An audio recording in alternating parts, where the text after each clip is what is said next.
గమనించినట్టయితే 2014 ఎన్నికలకు ముందు చంద్రబాబు నాయుడు గారు పొదుపు సంఘాల రుణాలన్నీ కూడా మాఫీ చేస్తాను అని చెప్పి, రుణాలన్నీ కూడా కట్టద్దు అని చెప్పి ఎన్నికల మేనిఫెస్టోలో ఆ పెద్ద మనిషి చెప్పాడు.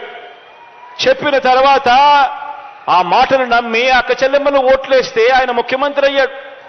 ముఖ్యమంత్రి అయిన తర్వాత ఎన్నికల మేనిఫెస్టోను చెత్తబుట్టలో పడేశాడు. ఎన్నికల మేనిఫెస్టో కనిపిస్తే ప్రజలు అడుగుతారేమో అని చెప్పి అది కనపడకుండా చేశాడు.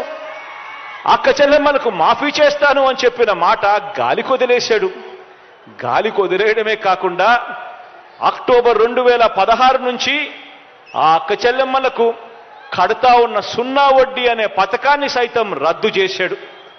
దానితో అప్పట్లో 14,205 కోట్ల రూపాయలున్న పొదుపు సంఘాల అక్క చెల్లెమ్మల రుణాలు కాస్త అవన్నీ కూడా తడిసి మోపుడై వడ్డీలు, చక్కెర వడ్డీలు కట్టుకునే పరిస్థితిలోకి వెళ్ళిపోయి ఏకంగా ఆ 25,500 కోట్ల రూపాయలకి ఎగబాకి పొదుపు సంఘాల అక్క చెల్లెమ్మలు ఏ రకంగా ఒక వాగ్దానంతో, ఒక మోసంతో, ఏ రకంగా చంద్రబాబు నాయుడు గారి మాటతో ఏ రకంగా నష్టం జరిగింది, దెబ్బతిన్నారు అని చెప్పడానికి ఇవే ఉదాహరణలు.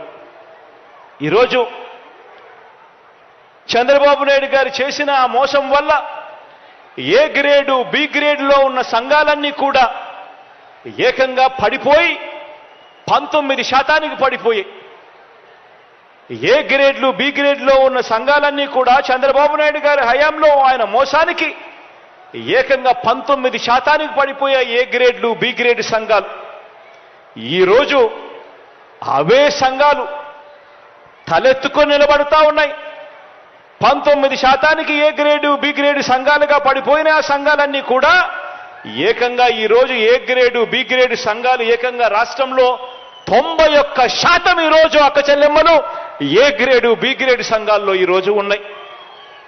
గతంలో చంద్రబాబు నాయుడు గారి ప్రభుత్వంలో పొదుపు సంఘాలన్నీ కూడా మోసానికి బలైపోయి ఎన్పిఏలు అవుట్ స్టాండింగ్ కింద ఏకంగా 18% అక్క చెల్లెమ్మల రుణాలన్నీ కూడా నాన్ పర్ఫార్మింగ్ అసెట్స్ కింద, అవుట్ స్టాండింగ్ డ్యూస్ కింద పడిపోయే కార్యక్రమం అప్పట్లో చంద్రబాబు నాయుడు గారి హయాంలో జరిగితే ఈ 56 నెలల కాలంలో మీ బిడ్డ ప్రభుత్వంలో ఈరోజు పొదుపు సంఘాలలో ఈరోజు రుణాల రికవరీ 99.83%తో, అవుట్ స్టాండింగ్లు, నాన్ పర్ఫార్మింగ్ అసెట్స్లు, ఎన్పిఏలు కేవలం 0.17% మాత్రమే ఉన్న పరిస్థితులు ఈరోజు కనిపిస్తా ఉన్నాయి. తేడా గమనించమని చెప్పి కోరుతా ఉన్నా. అక్క చెల్లెమ్మలు ఈరోజు